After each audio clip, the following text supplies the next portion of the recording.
Hey, welcome back to my live stream every Wednesday at 9. I go online. You can ask me anything you want, film related, photography related, and if I can answer, I'll try my best to answer it. And if not, I'll try to head you to whoever could help you out. This last week, we've had a few people ask me some things. I got an email from Ryan asking me about processing with a Jobo outside. He basically says that he has a house with AC and he wants to develop his C41 and doesn't want to have to, fight the cold temperature inside the house. So what would be the best way to develop and maybe go do it outside? I've developed outside a few times and I gave him my opinion about it. It's not probably the best, the best way to do it, because you get dust and stuff like that. But if you're in controlled, atmosphere, maybe on your porch or somewhere there's not a lot of dust, you should be okay. That way you can maybe save some electricity and not have to fight, the cold temperature of AC. Maybe you can even do it in your garage or washing machine room, whatever you have that doesn't have AC. But yeah, the only thing I told him is to be careful when he poured his last chemicals, to be kind of like extra careful there was no dust. And maybe doing the last washes inside so he can clean his film before he hangs it and there's no dust stuck to it. So that was something someone asked me. I've done it outside once for a demonstration with Chamonix and Jobo, and I developed in a very dusty area, and the negatives did end up with a little bit of dust, but it was possible. I used like a power extender and water from a fountain, but I managed to do it. I did black and white that time. Another interesting question I got today, which I thought I was expecting this sometime. It was on my YouTube channel, and someone asked me why was it all film and if I ever shot digital. I don't know if I've ever told the bit, but I started with film because that was all there was. Then I stopped doing photography. I couldn't afford it at the time. And then I got back onto digital when I lost not my job all the way, but almost all the way. I had to work 1 week yes, 1 week no. So during my week off, I learned how to do photography again with a digital camera. And then a friend introduced me to Hasselblad. I bought it and I never looked back. And nowadays I shoot all film except for my digital videos for YouTube. Why do I do it? It's because of what I like. It's just a choice. It's not that I think one's better or worse or I like it more. It's just what I like and I enjoy is shooting film. And then why my YouTube channel is Nico's Photography Show, and it doesn't talk about digital photography. And I named it after myself, not because I think I'm important in any way, but because it's my channel. And I will always give my opinion and my point of view of what I find interesting. People can support it or enjoy it or whatever they want, but there'll always be my vision about photography. I'm not trying to fill in a space like Ted Forbes has, the art of photography. I would find that such a pressure to have a name like that. Ted does a great job, but I couldn't have come out with a name like that because I thought maybe it would put, so much on top of my shoulders. If I one day decide to go digital, I still has the same name, Nico's Photography Show. Nico went to digital, it'll be digital. If one day I go into, drone photography, that'll still be my channel. So it was a way to kind of ensure that if someone ever doesn't like what I do, I can always point and say, the name is my name, it's my channel, and I do what I think is interesting to me and maybe to the people I enjoy sharing my photography with. So that's why, nothing else. I got nothing against digital. I very much enjoy seeing other people's work sometimes in digital. Sometimes I hate it, but I also hate sometimes, or not hate, I dislike film photography sometimes, and I dislike digital photography sometimes.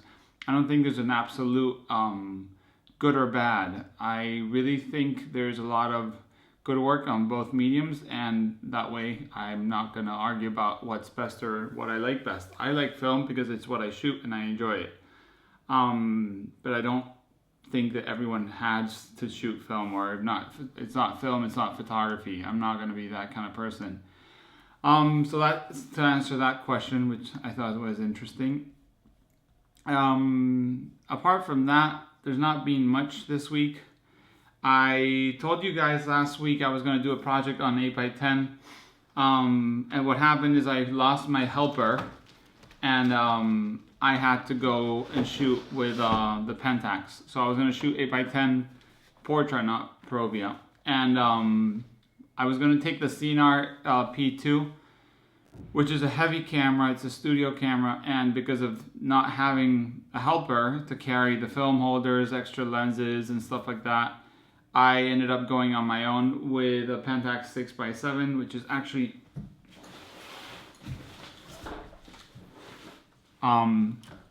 here with a wooden grip. This is not mine, it's a friend's who lent it to me. I shot everything on Portra 400, the modern Portra 400, and I shot, let me see, I think like, yeah, I shot 5 rolls in a day. I think there's 1 roll inside the camera, which I'll make sure right now it's not there. And just because it was more portable, I couldn't walk around. No, camera's empty. So yeah, it was way more portable than taking an 8x10 as I was on my own, and that's what I shot. I have to say, I used the grip to mount point and shoot camera to give you guys some behind the scenes. Hopefully I'll make a video out of it. I gotta send my film to the lab because I don't have my lab still ready. And I always recommend the Optec strap, or Optec strap, because it's the most comfortable for the weight of the Pentax. But this time, it was very interesting. My camera dropped like 3 to 4 times with this strap and this handle. So with a wooden grip, you have to attach it on the back here. You have one on the bottom and one on the top, so you can hang your camera sideways. Or you have this way too, where, let me show you. You've got these, this side too with 2, so you can also hang it this way. Or you can hang it from the top here and the back there. What happened is, when I was hanging it around my neck, and I was walking around, what happened is, if it's hanging around my neck, it was fine, because there was tension, you know? The camera was holding, and that was fine. But the moment that I went and I brought the camera up to my eye, the strap would look down, and when I would point it up, you see what happened? I think 3 to 4 times I grabbed the camera in the air, never dropped it. It's never been dropped, at least not by me. But yeah, this strap does that. So if you're shooting and you're walking around, it's fine. The moment it goes down and you kind of like turn it, like depending on the prep, oh, there it goes. And that's your camera on the floor. So I'm gonna stop recommending the Optec strap. I'm gonna tell people to get the original Pentax strap. The original Pentax strap has a way more secure fixture, and you have to use like a coin to pull it out. This is kind of like multi-camera. It has like a straight hook, and it will work with a Mamiya 6x7. It'll work with a Pentax 6x7. It'll work. This one's not the one that works with the Hasselblad. But yeah, this is not a good idea. I'm telling you, bring the camera to my eye, this would look down, pop it up, and in what? Your camera's on the floor. So yeah, just want to mention that I got pretty upset that happened. Happily didn't drop the camera, and everything was okay. But don't use the strap, at least not with this grip. Maybe without the grip it won't happen. I would have to check it out. So let's see. Without the grip, I mean, I'm sure it happens the same way.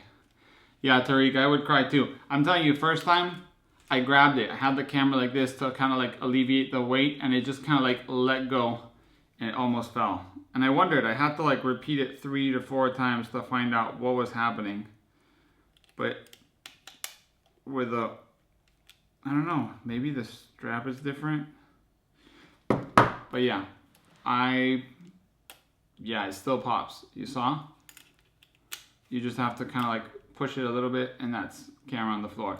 So this strap will go to a different camera that won't drop it. Any other questions you guys have? I'm just rambling here. I'm gonna take these to the lab, send them to Madrid. That's where I develop my film. And we'll get basic scans so I can share with you guys. And then I'm gonna see if I can do some color prints if there's anything worth it. This was an event that's once a year. They make these huge paellas, which is a rice plate made in Spain. And there's 20,000 people there. It's one day.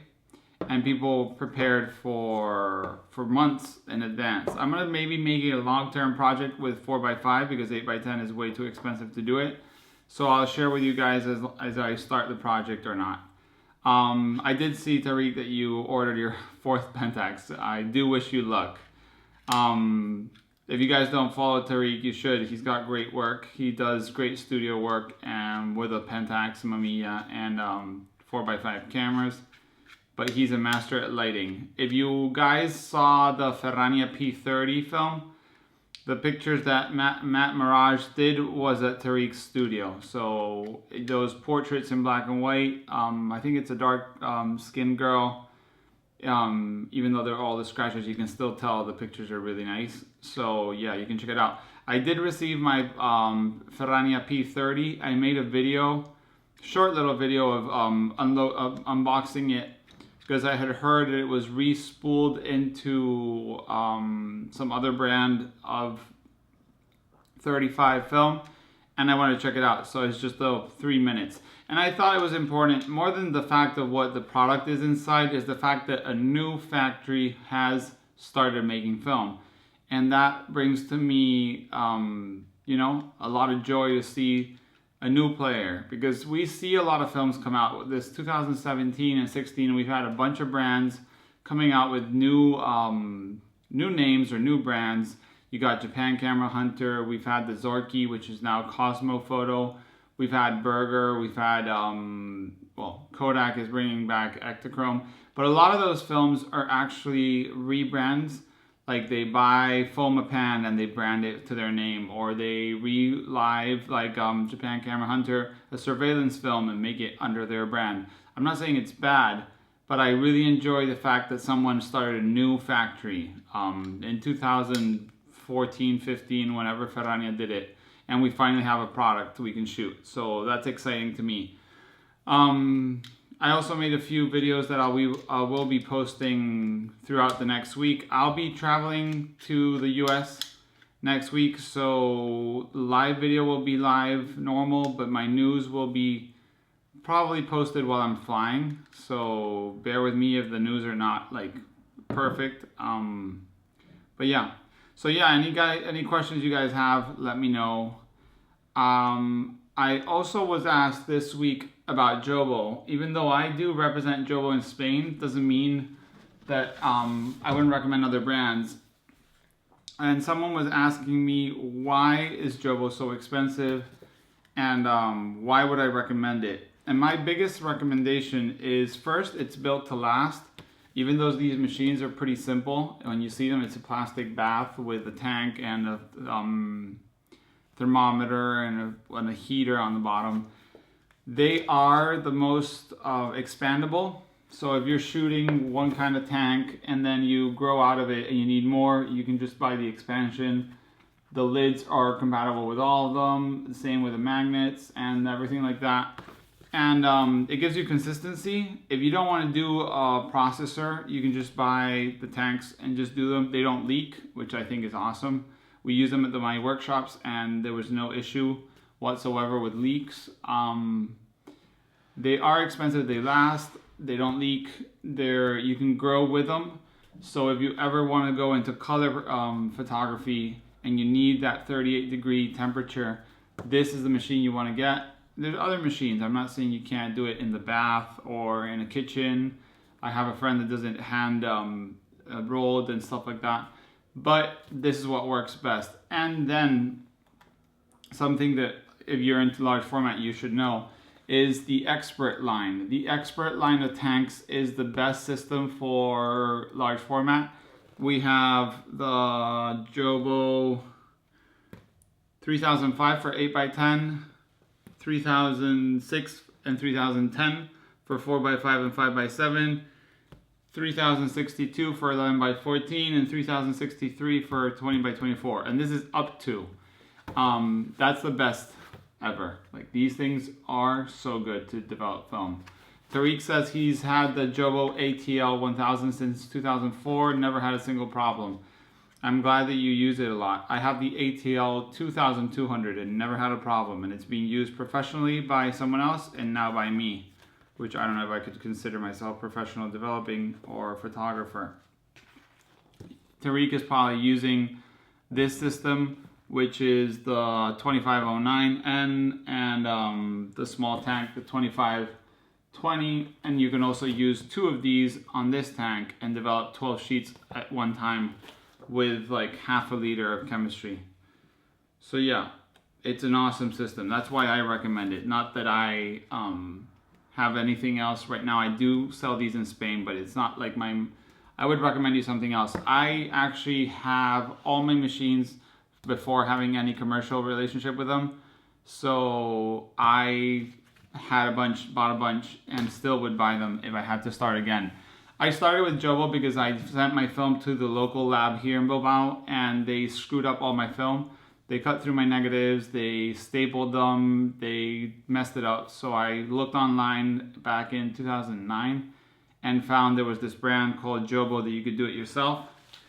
Then Jobo at that time with the digital era was having a hard time, and I got scared they would be closing down, and I bought everything I found. And that's why I have like probably 30 or more tanks. I have spare parts, machines, spare machines, and so on. I mean, they have been going up in price, and before that they were a little cheaper. But yeah, they're always being good quality. Any other questions you guys have or something like that, let me know. If today no one has questions, maybe we'll cut it a little shorter. Someone also asked me on the YouTube channel about the Mamiya C330. And I've said it many times, but I'm a big fan of Mamiya and their little problem solving with their cameras, the RZ, the RB, the C330, and so on, are really fun cameras. They do pretty much every solution you can think of they can do. And someone was asking, I can't find the answer. Oh yeah, someone was asking for the Mamiya C330 Pro S. The Pro S was the latest version, so that's probably good. They were also very popular between wedding photographers. So do remember that these are going to be well used, but the lenses, as they're interchangeable, if the lens is a lemon, you can change the lens. And the body doesn't have much more than bellows, which lasts forever. And they have, how would I say, the foam in the back, which you can just change. You know, you can get these light leak seals and stuff on eBay and change it yourself. But I recommend it. I think there's a great camera. But you got the Mamiya C330, the 220, the Mamiya C, I think it's 22. Then you have the Mamiya C3, and it goes to the Mamiya Flex or something like that. So you can find these old versions of the Mamiya. Let me check it out because I'm curious which one was the first version. But yeah, the Mamiya with the bellows, interchangeable lenses. There's only one other TLR that I know of that has interchangeable lenses, and it's a Koni Omega something. I've seen it twice in my life and never in my hand. So Mamiya Flex. Yeah, Mamiya Flex.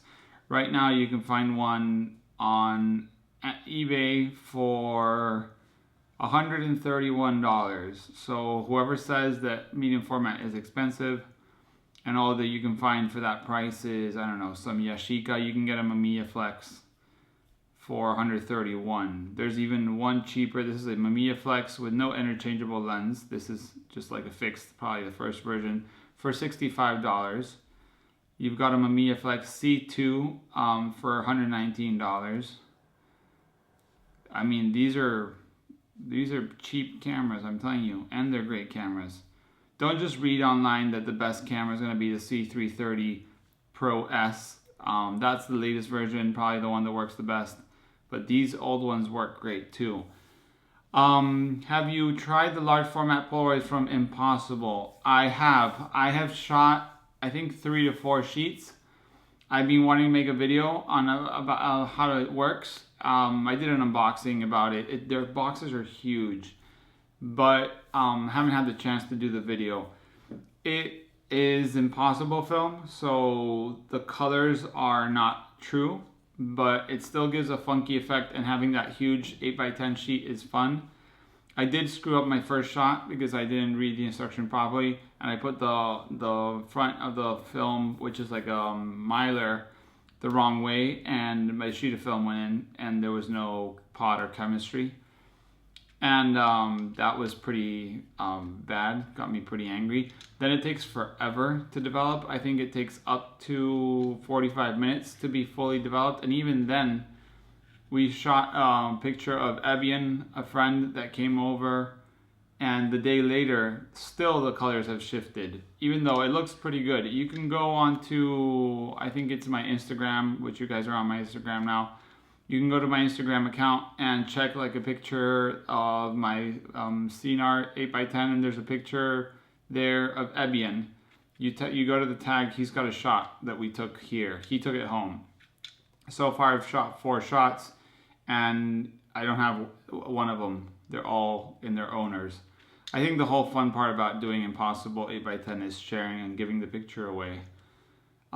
It does take, I think it's 4 weeks or up to 4 weeks to dry.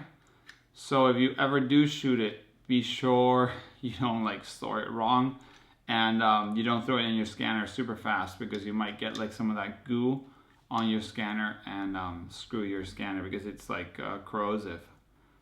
And you have to clean the, how do you call them, the little rods inside the processor, the rollers. So yeah, but it's fun. I want to get the black and white, which I think works a little better.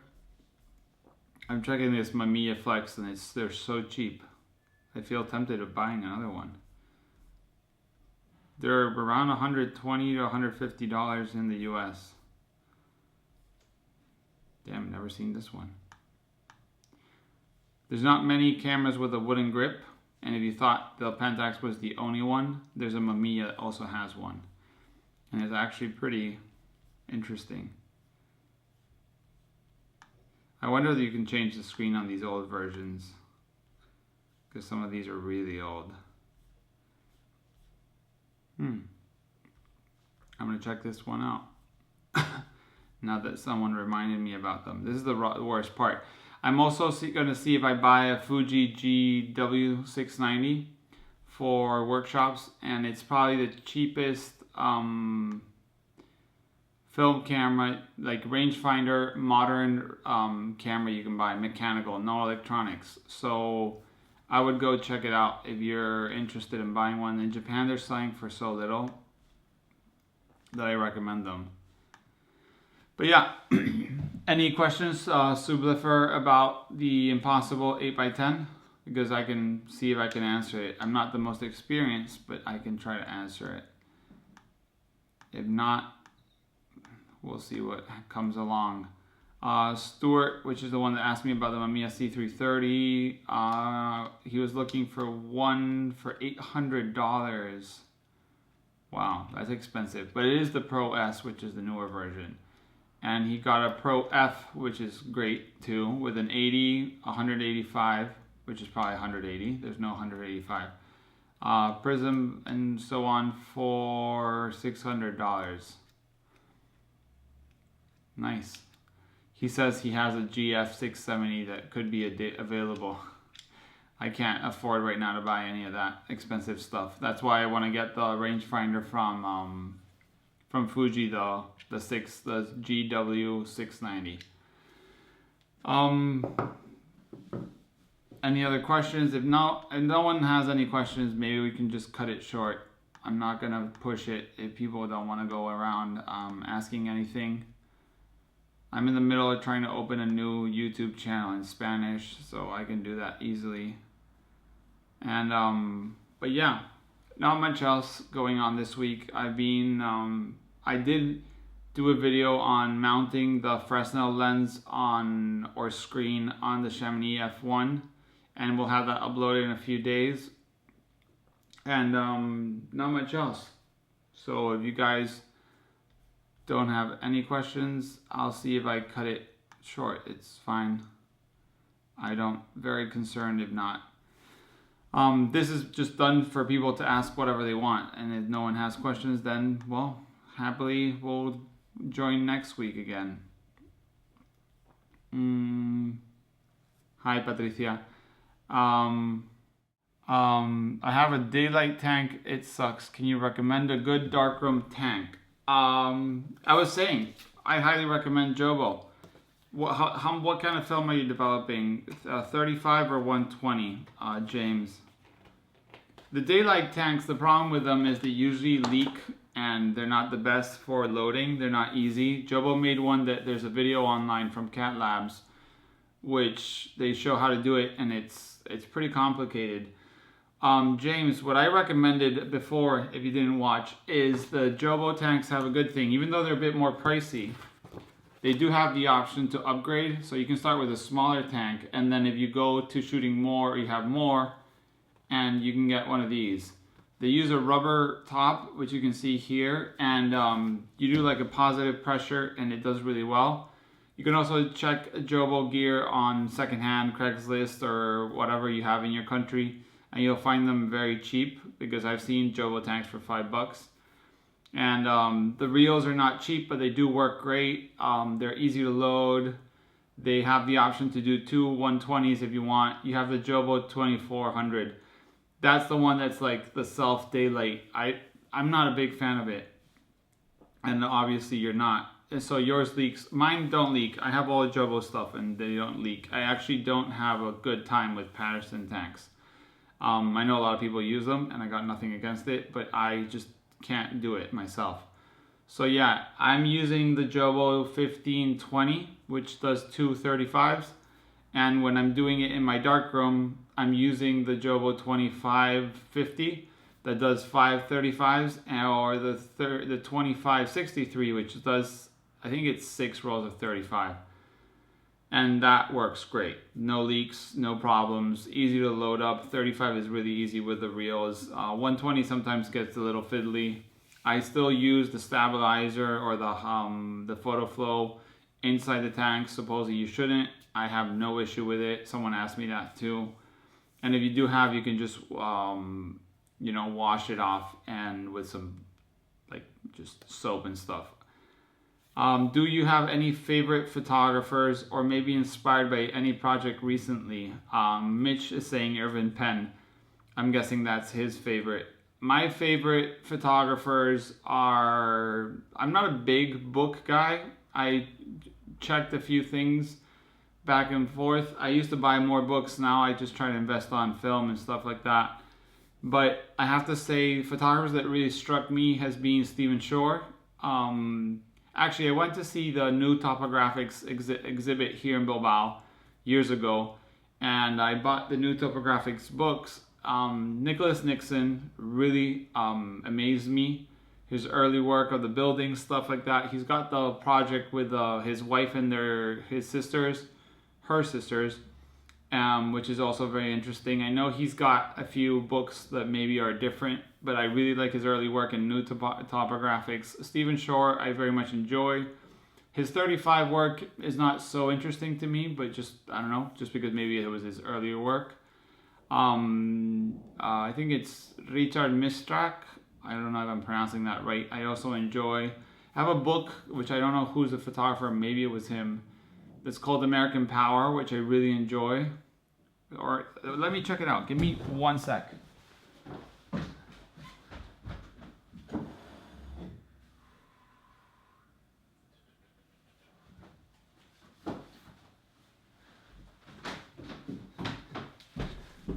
Okay, Mitch Epstein, American Power. It's a really interesting book, mostly large format.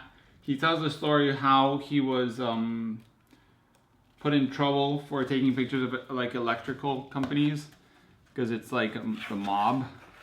I think that's the Hoover Dam. Yeah, Hoover Dam. And it's all kind of like this, large format, stuff like that. I very much like people shooting large format. Not that I'm looking for it, but I always happen to love certain photography, and then I find out it's all large format.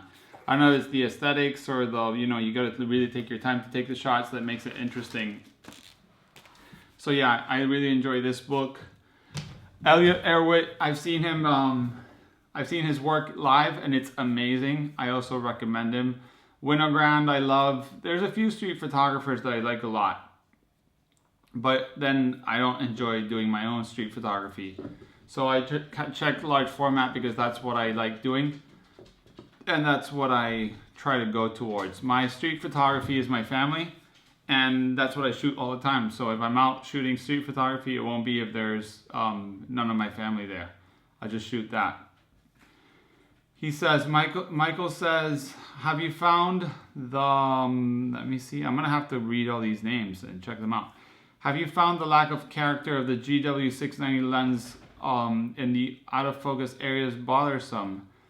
For me, it proved to be a deal breaker, along with a poor handling of backlight. Interesting.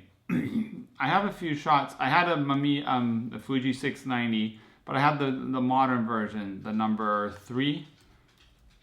And I didn't remember it being like bad, but maybe I didn't look for that kind of work.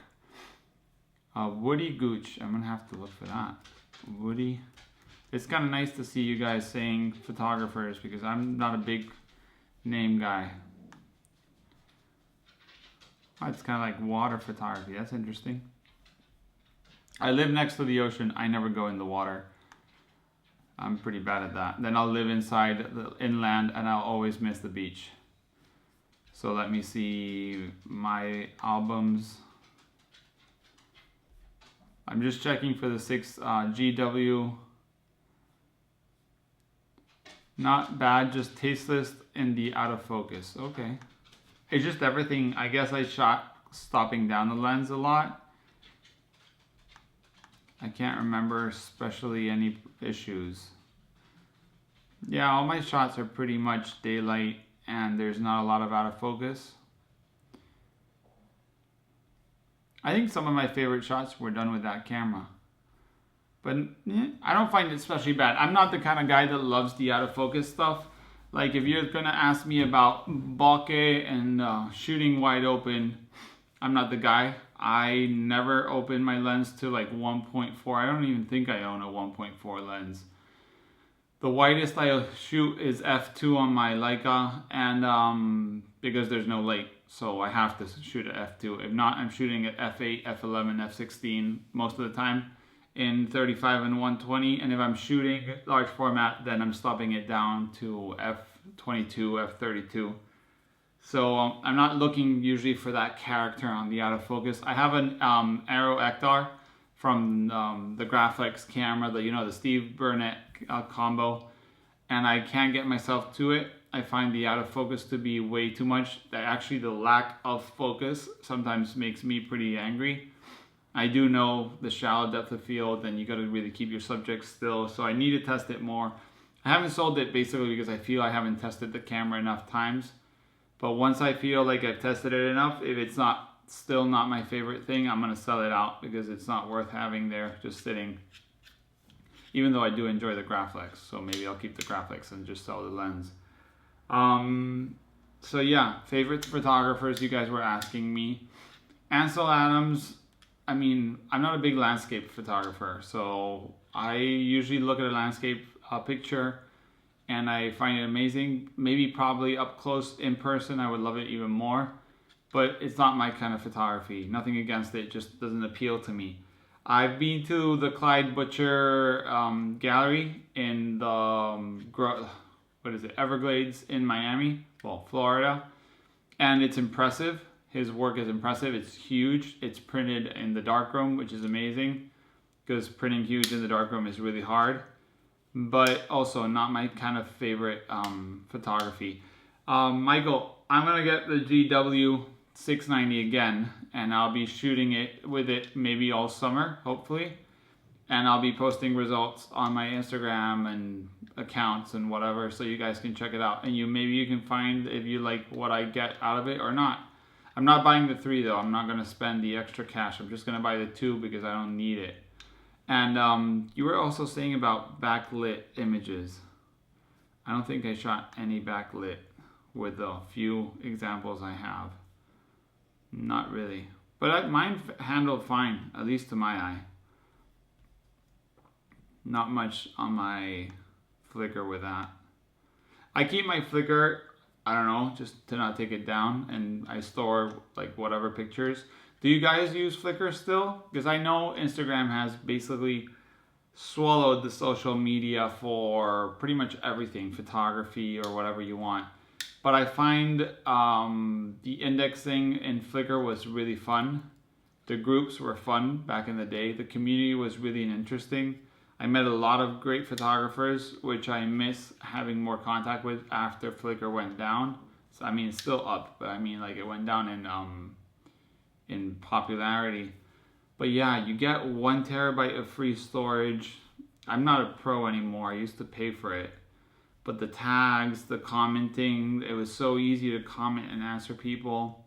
This Instagram stuff is so bad. Tagging in Lightroom and batch uploading is super easy.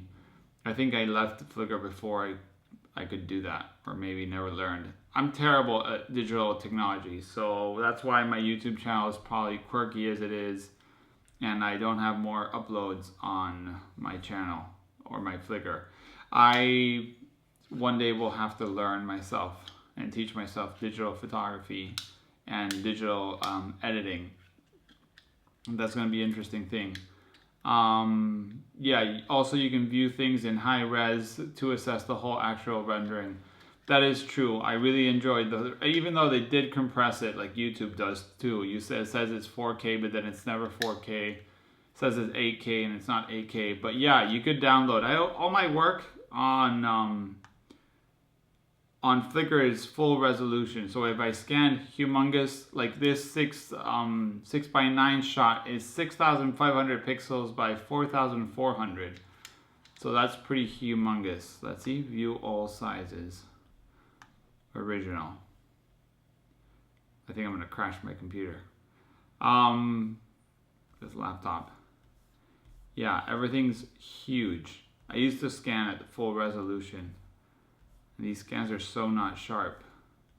And it's not because the camera wasn't sharp, the Fuji was really sharp. It's because the scanner is not good. Yeah. This is all slide film I was shooting mostly with this. I gotta get back to shooting more slide. I'm gonna make a video at some point in the next few months about why I stopped shooting slide and why I'm gonna get back to it. Because I think a lot of people used to shoot slide, then it kind of like went down, and sometimes people now are maybe getting back on it, especially since Kodak announced the new Ektachrome, which I wrote Kodak and they answered me there was no news about it. It's still 4th quarter this year.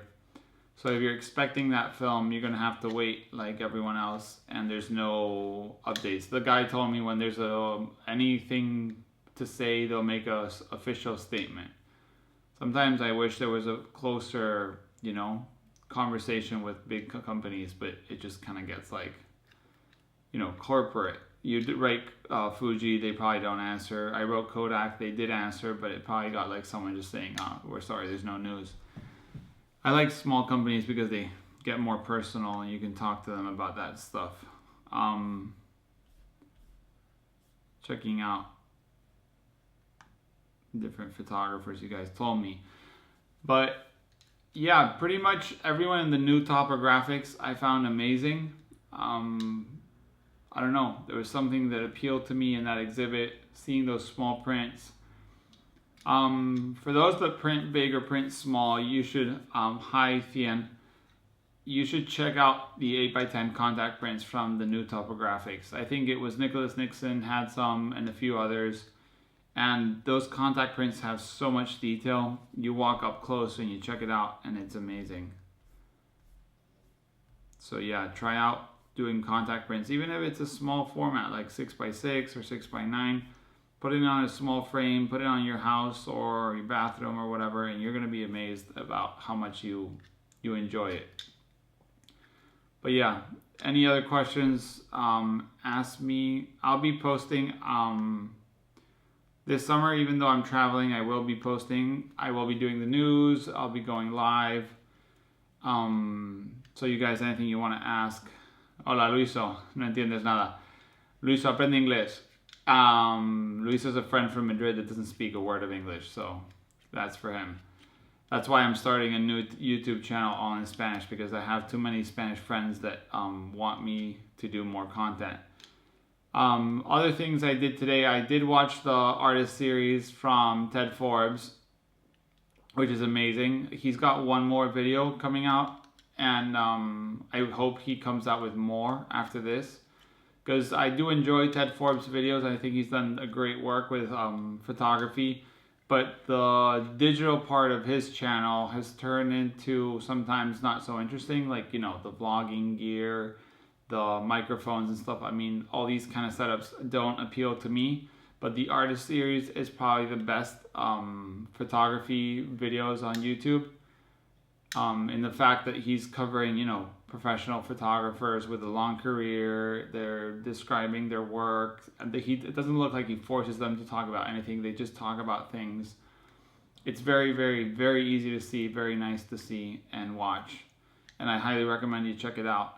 And I hope it doesn't stop at what he did already. But he's done a lot. And I know it's taking him a lot of time to edit and get it ready. Someone asked me, qué pena no me da tiempo a verte en directo, lo subo a YouTube. Sí, lo subo a YouTube y luego lo subo en Instagram, así que lo puedes ver en directo después. Cuando termino, dentro de 15 minutos, más o menos, está aquí. Sorry for the Spanish. But yeah, any questions you guys have, just feel free to ask. Some people asked me, a friend asked me this week, about getting a Jobo and which difference in size. Sorry that I go back to Jobo. I guess people ask me a lot of Jobo stuff. And this was a friend, not a customer or anything like that. And if you guys don't know, you got the CPE3 and the CPP3. The CPE3 is smaller, quite a bit smaller, and it will do medium format, large format up to 4x5. And the CPP3 will do the expert tanks, which are great for large format. So if you're thinking about that, that's basically the main difference. I'm trying to see if there's any other questions. Oh, another thing I totally forgot to put on the news. Aerochrome film is still available by the original seller called Dean Vinci or something like that. You can check it out at aerochrome@live.de, which that's his email. He's doing 4x5 and 8x10 at $15 a shot. Minimum 20 sheets. I'm very tempted to buy some color 4x5, but I just know I won't use it properly. So I don't know. I won't get it. But yeah, that's going to be available again. Also, I get a ton of questions about instant backs for 4x5 and so on. So maybe I'll do a video on what you can use and what you can't use. But yeah, anything you guys have questions and stuff like that, you just ask me and I'll research and make a video or answer you guys here. Just so you guys know. Can't wait to see if Ferrania opens their store again. I paid 56 euros for 5 rolls, which comes around 11 euros a roll. But as I said before, to me it's not the fact of the film being cheap or expensive, it's the fact of a new company starting again. We're in the last 10 minutes. If you guys don't have any questions, maybe I'll stop it here.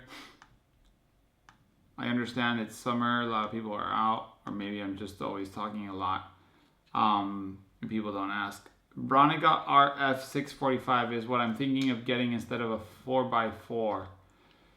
I have the Bronica RF645. There's a great review on Japan Camera Hunter. There's an old review and a new review. One's like 3 weeks old. And it's actually very interesting. I liked the Bronica, I had it, bought it very cheaply, and instead of a 4x5, okay. I shot with it like twice. The shutter noise is so bad. I remember it being so bad. I remember shooting and the advance was, I didn't like it. I had the interchangeable lenses, the system's great, the metering, everything's really nice, but the noise was just so intimidating. I had at the time the Mamiya 6 and Mamiya 7, which are, there's no noise, they're quiet, and it was so bad. I just didn't like it. You want it for landscape. Yeah, it sounds like a robot sneezed. Exactly, that's how it sounds. It doesn't sound very good.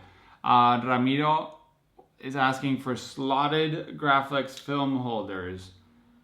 Where can I get a couple? I'm probably not sure, but I think those are the ones that you use on the Graflex RB, Super D, and stuff like that.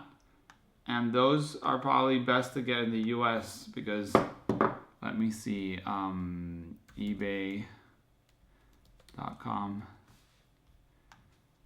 Graflex RB. If you guys don't know what the Graflex RB are, they're SLR 4x5, and I think they're probably the most amazing camera I've ever seen. But they have to be adapted for 4x5 normal holders. They use like this weird bellow film holders and stuff like that. But I think these are probably the funnest cameras you can get. And I remember seeing them for so little money, and now they're going really expensive. But yeah, slotted film holders. You're gonna have to find them on eBay. I would not recommend, or I don't know of any other place you can buy them. Graflex film, maybe if you write Graflex film holder. Graflex film holder. Let's see what we find. Just they're so rare. The slotted ones, I don't even think I've seen them in person. Nothing on eBay. Well, if there's not on eBay, I would say, Ramiro, try contacting Igor Camera Exchange. This is Igor, like Russian, IGOR Camera Exchange. He is in the US and has all kinds of large format things, all weird and not.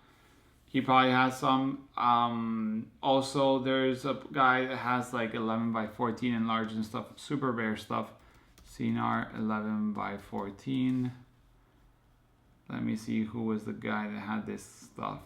Glenview. This is the weirdest website ever, but it has a lot of information. It's called Glenn, Glenn View, as in view camera.com. And he's got all kinds of rare items and things. Usually most of the stuff on his website is for sale. So if you want to buy stuff, you can probably write him, and he's got all kinds of things. His website's totally like Web 1.0, but if you can get around or write him, he'll probably help you to find those film holders. So yeah, Igor Camera Exchange, Glenview, KEH probably doesn't have any. Other stores that might have rare items like that. I don't know, but if I do remember something else, I'll let you know, Ramiro. Ramiro's a friend from Spain. So yeah, that's basically the places I would look. Glenview has very interesting stuff. Yeah, you probably checked him out. Everyone stopped at Glenview. He's got information on the Hypergon. If you guys never seen the Hypergon lenses, they're made by, I think, Goertz in Berlin. And they're like a ultra wide angle lenses that covered like every crazy format. They had a 90 millimeters that would cover 8x10, no problem. And they have like a little star that does the vignetting in the front, so it would help correct that instead of a center filter. Ramiro says, or ask Dani. Dani is a friend of ours that finds all the weirdest items in Spain. A lucky guy. But he does spend a lot of time searching. But yeah, so if you guys want to see this Hypergon Goertz, I one day want to shoot one. They had a few different versions. They even have one that covered like humongous sizes. 11 by 14, for example. Which one was this? A 90 millimeters that will cover 11 by 14. You basically see the back of yourself. So it's amazing. But they go for a lot of money on eBay. Glenview with 2 N's, Peter. But yeah, glenview.com.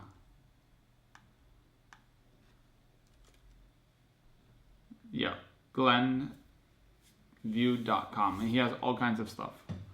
Very interesting. Enlargers, special CNR cameras with special backs. He's got a CNR camera here that's a TLR, which means like double lens. He's got here special bellows, special backs, the difference in backs, the difference in rails. There's prices, ground glass, other ground glass, little bubbles and clamps and all these kind of things. Yeah, and it all has prices, so I'm sure he sells most of this.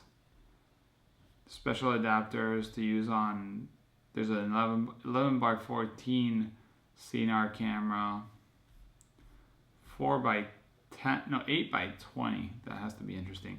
The Neon Face asking in Spanish, what tripod do you recommend for Mamiya RB? Which is, ¿qué trípode recomiendas para una Mamiya RB?